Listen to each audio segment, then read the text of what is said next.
Hello everyone and welcome to the 20th anniversary of the Glendale Chocolate Affair here in historic downtown Glendale in Murphy Park. I'm Julie Waters with Glendale 11.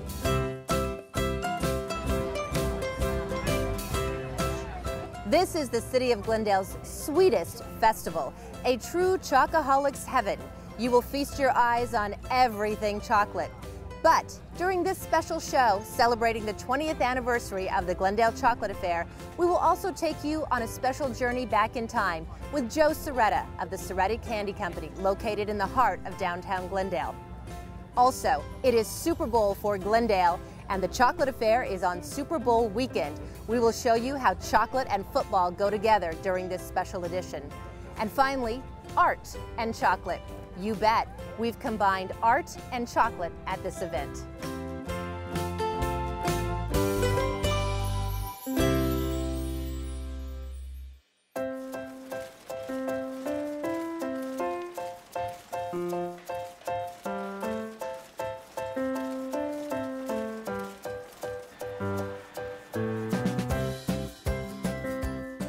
Okay, Joe, I know we've talked about this before over the years, but let's take everybody back in time a little bit. The family didn't start here in Glendale, Arizona. No. Where did the family start? Talking about your mom and dad. Well, my grandparents actually. So it was my mother's parents. Started in Canton, Ohio in 1923. So the family has stayed in that business and progressed from there. We moved out here in 1968. We were just off of Grand Avenue, just below Thomas at the time, and expanded from there. So the family moved out here, and you started your company in Phoenix, but you wanted to come to Glendale because you were expanding and you needed, this location was really perfect. Not just expanding, Julie. We also lived in Glendale. So, gee, what's better than have our business where we live and where we play? So it was a natural for us. And we had our couple sites in mind for a purpose. So, gee, it just all worked together over time. Your building was a grocery store. Yep. And then a thrift store. Yep. Because I went shopping in that thrift store. I went shopping in that thrift store when I was in high school, and we were buying costumes for theater. I was in the shows there at this high school and stuff like that, and I remember being in there. Yeah. So you had to transform it. Tell me about that, and what year was that, and when did you open your doors? We started talking and canvassing different areas that we wanted in 1988. We approached the city in 1989. The family who owned the property was more than happy to get out from under it, struck a deal, and it's history ever since. The building is a little bit unique in the sense, especially that welcoming door and the copper dome there, the awning. Tell me about that. Was that there, or did you put that there? No, we put that all in. The original opening was right on Glendale. Every time it flooded, the inside flooded. Right there were the mechanics underground. It goes down about 8 or 10 feet. That would fill up with water. So that's the first thing we filled with concrete, put the door on the side. But that was the look that we wanted to downtown. Okay. So along the way, you guys are getting settled in here in Glendale, and somebody comes up with an idea, somebody from the Cerreta family comes up with an idea that we should have a festival of some sort. And if I remember correctly, you guys thought maybe we'll have it in our parking lot. That's exactly right. That's exactly right. The thought behind it was to help offset some of the costs of tours. So at that, in 1990, I think when we contracted with the city, we were to bring in 100,000 people. And it's never been less than 200,000 or 300,000. It's been as high as 400,000. It's a tremendous expense to bear, but there is no way we would want to ever charge for anything like that, because then all of a sudden it loses the fun, and then different demands can be put on you because you're now charging for something. So how do we offset the expense? And that was the chocolate festival that we wanted to put in our parking lot and close off 54th Avenue. That was how it got all started. And then City Hall got involved in Glendale. And yeah, they took it from us. Come on. Well, they did. that was Paula and Jory McCoy, Paula Lotto. And at the time, they were looking for attractions for downtown. Right, Remember, right. in 1991, the plaster is still falling off the buildings. So the investment that we made in this, the demographics there were different than today. It bloomed, and now it's starting to go the other way a little bit. Yeah. But we're still, we wanted to close 54th Avenue, have it in a parking lot, Yeah. and a field behind us. We had pretty well everything lined up, so we went to get the permits for 54th Avenue. That's when Paula and Jerry came to us and said, hey, you know, we like this idea. Rather than on your property, could we take it down to the park? We're trying to bring people downtown and build it. Well, yeah, sure, okay, if it works for the city, it's got to work for us. We're thinking all the time, well, okay, we'll promote it.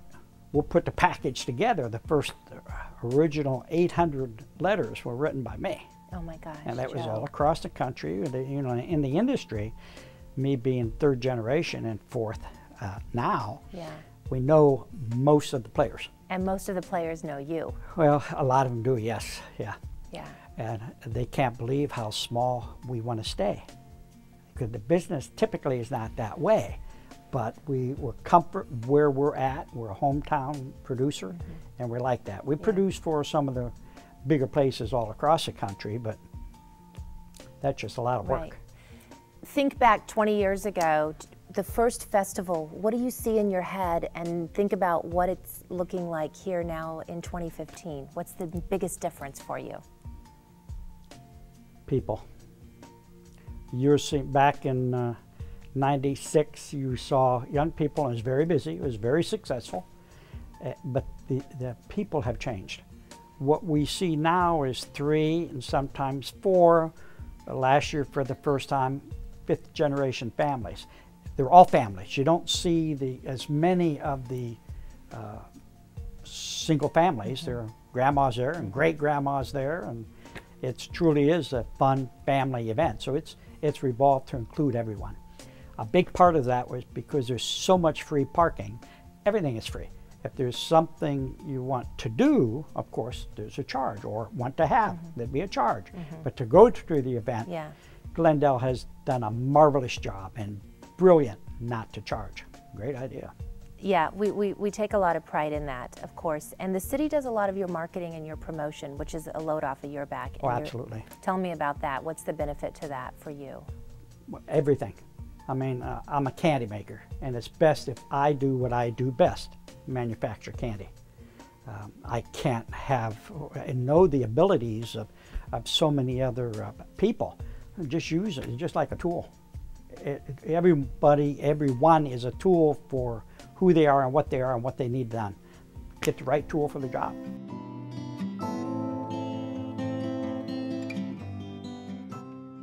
So, 20 years. Do you think this Amazing. is... Yeah. I mean, does it feel like 20 years to you? Oh, it seems like yesterday. Really? Jerry McCoy did the first interview the first year, and he asked me about our company and its success and what are the best times. And this was at the park during the event, and I said, well, right now. And I feel that, and I never forgot that. That was 20 years ago, but every year is the same.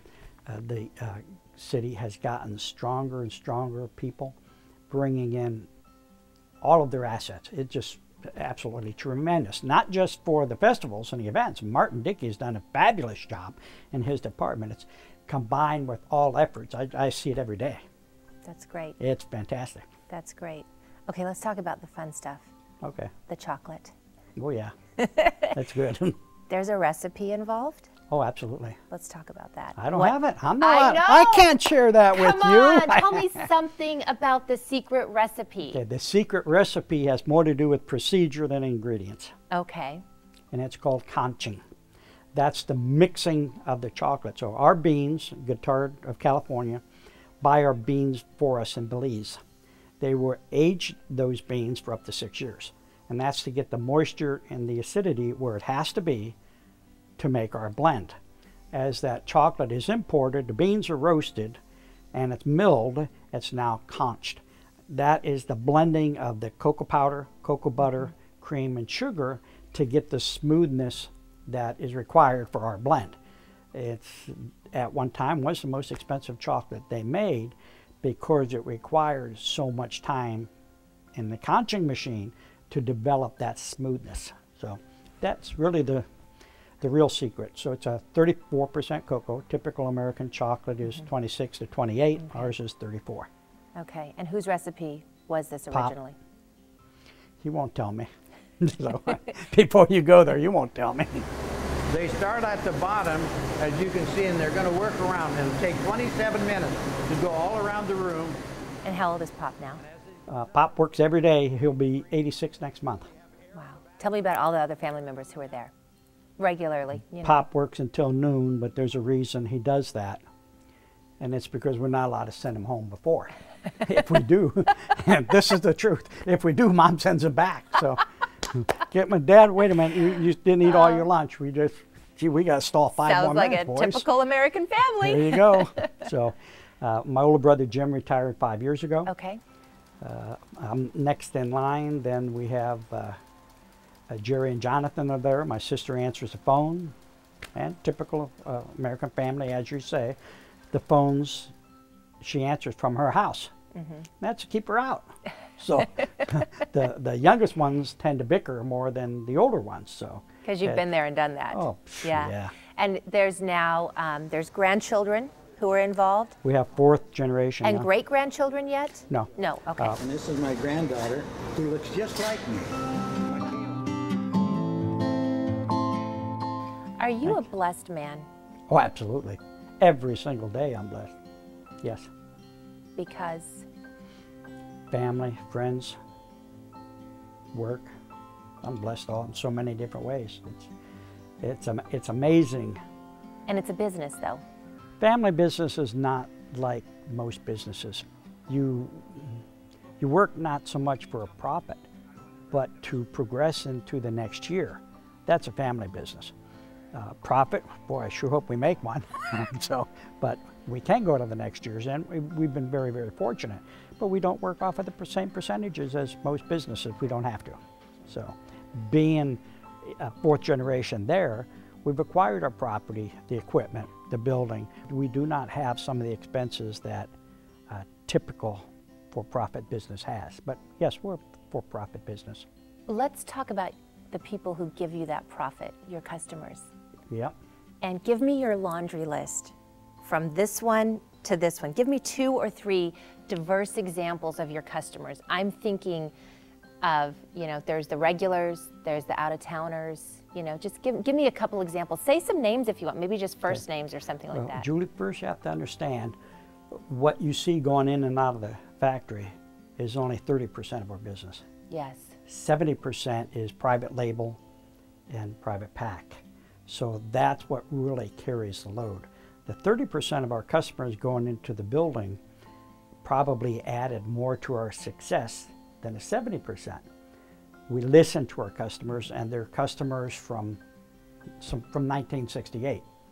Having a unique and affordable product, we have been able to build those relationships. The ones I fear the most, the red hat ladies. Oh, watch out. So if I don't have the samples on time, and if they're not there, they will let me know. But fortunately, with that camaraderie, we listen to our customers, right. We hear what they say, and most times I'll screw it up the first time or two, but it's still good to eat, right. So I can't lose. What about children?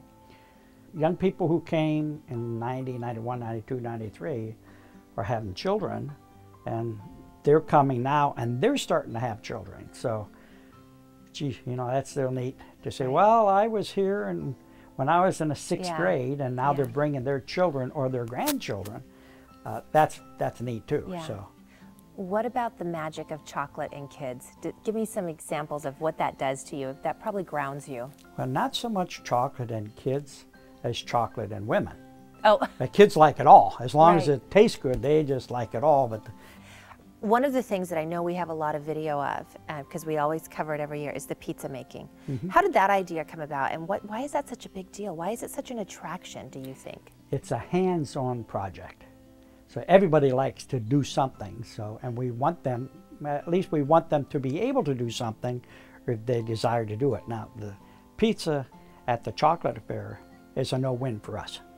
That's community relations, that's what we do for the community. But as far as profitability, nope, not there. That money's not gone. Well, but why is it so, it's neat, it's fun. I think the hands-on is part of it, and the creativity. Is it kind of fun for you, or do you get tired of watching the kids? Oh no, the most fun for me is what you see. Every kid, after stirring their pizza, will put their stick down. Every mother will pick that stick up and put it in her mouth. Oh. You'll see it time after time after time. It's just the way it is. Sunday mornings, particularly when we have Sunday morning, the first rush, you do not jump in front of those lines. Those women coming out of church just get out of their way. They're the first in line, and there are no cuts. So it's just a fun thing to do. So how it started, might have been in 84 or 85. We developed that as a product.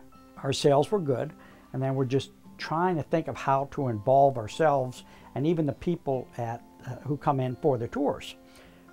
We really never charged for the pizza at the factory. We never had it at the factory to build until maybe 10 or 12 years ago. We just had it for sale. We thought, gee, this is kind of fun. So, but for someone to come driving, let's say Mesa or Scottsdale, for 45 minutes to get a half-hour tour, yeah, and then it's another 45 minutes back. Yeah, How can we extend this time? Right. You know, the to times, make it worth it. Oh yeah, and then the selection of the times were for a reason. 10 o'clock and 1 o'clock, or before and after the lunch hour. Right. And that was Jerry McCoy's idea, to try to hold them for the lunch hour at the restaurants downtown. That's why those hours were chosen. I see. And it just simply works for the community. So 20 years. Wow. What's next? I don't know, but I'm not done with it. I'm still working on 25. I'm a couple of years out ahead yet, so I've got no next in mind. What's your hope? Make some repairs. Some of our equipment has Sure. been used pretty well, so we get Happens. things lined up. We know the parking lot's going to be addressed. Some of the building needs to be addressed. But we'll get those things done, and that's the immediate turnaround. There's the things that have to be done, part of maintenance. We work 6 days a week. We are still trying to involve my dad in every way we can. Yeah. People love to tease him, and he takes it well. More family. So, Yeah. you know, most of our employees are going to retire before we do because they've been there for 20 and 30 years. Yeah. So we don't know how to handle that. We hate to see them go. But put it all together, I'm having fun. I've always had fun and made it a point to have fun, even when it may not be so much fun one particular day or another. I never try to broadcast it outside of our office doors. And I think that's important. They come into our place of business, it's a happy business. Keep it happy. When the drama plays out, keep it behind scenes, and of course that happens on a day-to-day basis. So. Well, thank you for all that you do for the city and for being such a supporter and for being a partner with this festival. Thank you. A partner, my festival partner. It works for me. Okay. Come on, Joe. Thank you for being the brains behind it. How's that? The creator of it, and being willing to share your idea. There you go. And I love sharing too.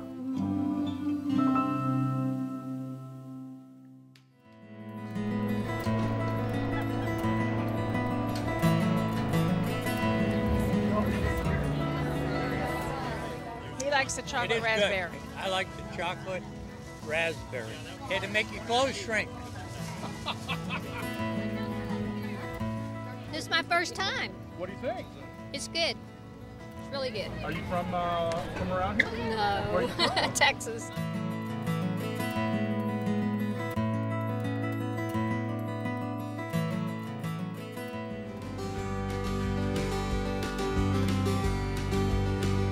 We are in the heart of the 20th Annual Chocolate Affair. It's delicious. We happen to be at the intersection of the super street where Seattle Seahawks and New England Patriots meet. Go Seahawks! We have tried to put together all types of interactive things for people visiting, from inflatable rides, interactive gaming, photo booths. We've tried to make it a special experience for all the visitors coming to see Glendale for the first time. You gotta love the Seahawks, we're #1 again!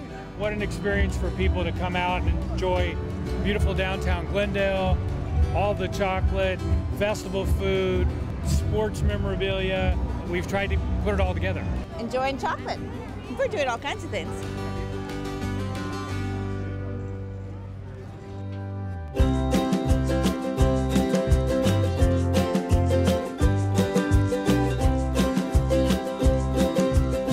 I was sort of being really relaxed until someone told me it was after 1. It's like, oh God. The plein air competition basically refers to a method of painting that's conducted outdoors on plein air. It comes from the French language, and it's really a wonderful method of painting. Artists gather in the mornings and go off and paint scenes of nature. Oh my goodness. Whatever. It's a very kind of a group-oriented activity, paintings that are done live, and they're not from photographs.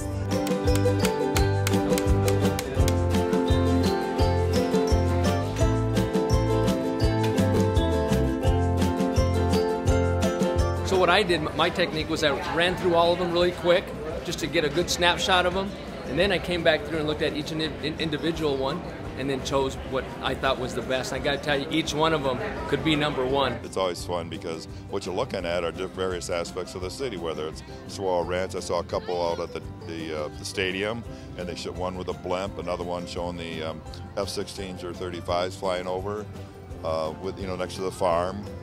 So I mean, it just kind of shows what Glendale's all about, and that's what I think is cool. Okay, council's choice. Where's my council at?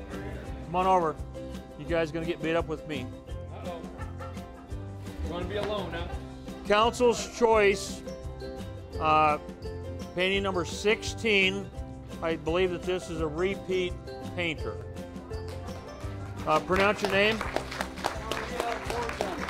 Okay, you need to turn around and say that really loud. Morajong. He says that so easy. So one of the parts behind the library, I like that area because, it shows antique stuff, like scenario like this, like 100 years old, the tool they used to use for a farm. There are other ones I like, but that one stood out all on its own. It just made you look at it and then start looking at the other details they had in the painting. Did you see the peacock in the painting? Looking at all the paintings, that one just seemed to have the most crisp detail to it. And I immediately knew, I've been there 100 times, I knew exactly that spot. If you're standing there, it looks almost like if you're really standing in that spot. So, and our family has some wonderful memories from Saguaro Ranch Park. I've seen this little house a lot, and I've always wanted to paint it, and I just could never really think of, how I would approach it and what I would do. But today I just thought, I'm going to give it a try, and I'm really happy that I did. The sun didn't really come out, so it came out for a couple minutes, and I took a mental picture, and then just kind of held on to it. And but it does look a little surreal, kind of 1950s-ish, 60s. But I really liked holding on to the light. Since there wasn't that much, I tried to make the most of it. It really makes an impact with the public, especially with an event like the Super Bowl tomorrow, and so much traffic here. It's really great exposure. I'll be back next year. We had a lot of people involved in it today, even with the rain going on. But and then you stop and think at the short time they have to do this. It's incredible. They start after 8 o'clock in the morning. We're doing the judging at 4 o'clock, and a lot of these were sitting here drying a couple hours ago. So these people they're amazing. They're just impressive, and it's neat to have this collection added to Glendale. So we're really excited about that. All the works that you will see awarded today will become part of the City of Glendale's portable art collection, and they will be on view at various buildings, public buildings in Glendale.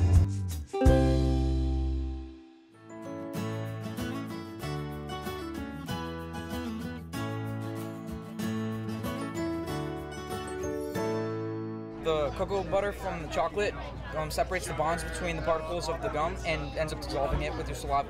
Did you know that science and chocolate go together? No, they really do. And here to tell us a little bit more about that is Jessica Hauer with the 2015 Arizona SciTech Festival. So what are you doing here? Arizona SciTech Festival at the Glendale Chocolate Affaire. What's the purpose?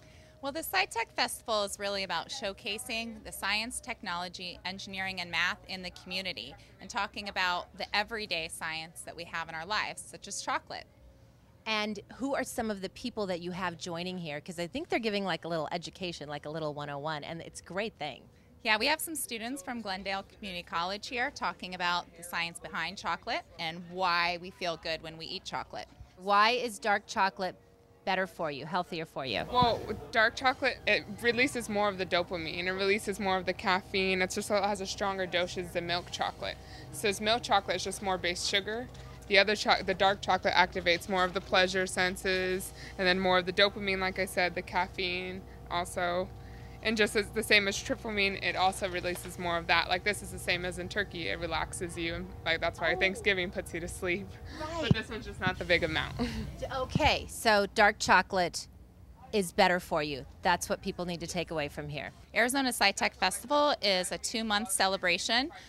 Throughout the state of Arizona, we have over 500 participants. It's just a need to celebrate. A lot of people don't know about what businesses or what activities are going on in the schools that are relating to STEM, so it's more of an awareness, and it's also to bring partnerships, to develop partnerships and to bring people together. So you might have municipalities working with community college students, working with universities, working with businesses to create an event just to celebrate STEM. You can go to azscitech.com and check out what events are in your own community. Okay, Jessica, thanks for joining us here at the Glendale Chocolate Affaire. Of course, spreading your message. Good luck. And now I told you, I'm serious. You know what? Got dark chocolate on my way. Got a mission. Thank you.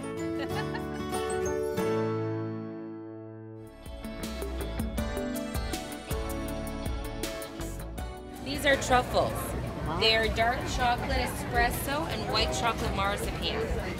We are here with Napoleon Bakery, and this is our first year under the new name, new ownership. Our French macaroons. Here, madam, would you like some sample of the chocolate bark? Okay. Chef Gerald has won several years at the affair with his items. In fact, some of the items that we have today, we're truly honored. Anytime he would ever enter an award, he gives it 100%. I think when people come here, they see the quality of the ingredients that we have. And which one is, purple is blueberry, then the white one is almond, and the light green is lime. Here you go. These are items that definitely take some preparation and care and love. We hope that they experience something that they've never tried before, and that they're going to actually try to, search us out, come to our bakery, and be lifelong customers. There you go. Thank you so much. Yummy yum. Come on down. We're having fun. Incredible. Wait till you taste that right there. I cannot wait.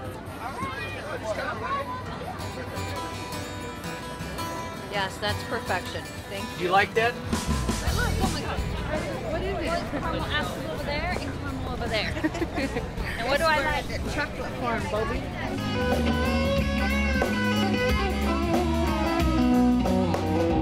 Flavored almonds.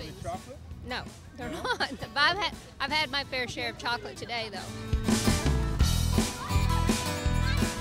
I was just saying this is the definition of the Chocolate Fest. That was her right there. Do you guys come to this often? First time. What do you think? It's great. Love it. What's been his favorite confection? He likes this.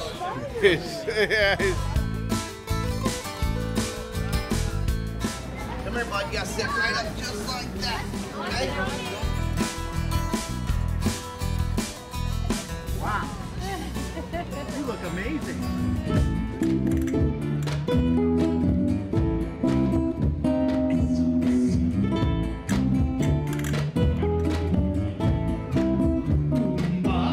What's the verdict? Guilty. Guilty? You like it, huh? It's good peanut butter. It's different. I can only have two different types of chocolate.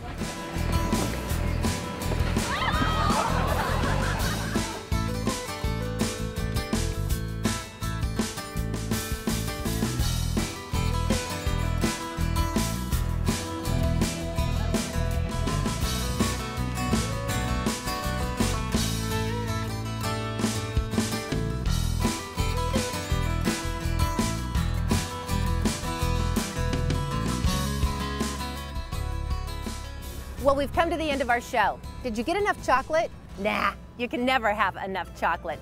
Thanks for watching the 20th anniversary of the Glendale Chocolate Affair. And thank you for supporting Glendale's free community events. On behalf of the City of Glendale, we'll see you again. I'm Julie Waters for Glendale 11.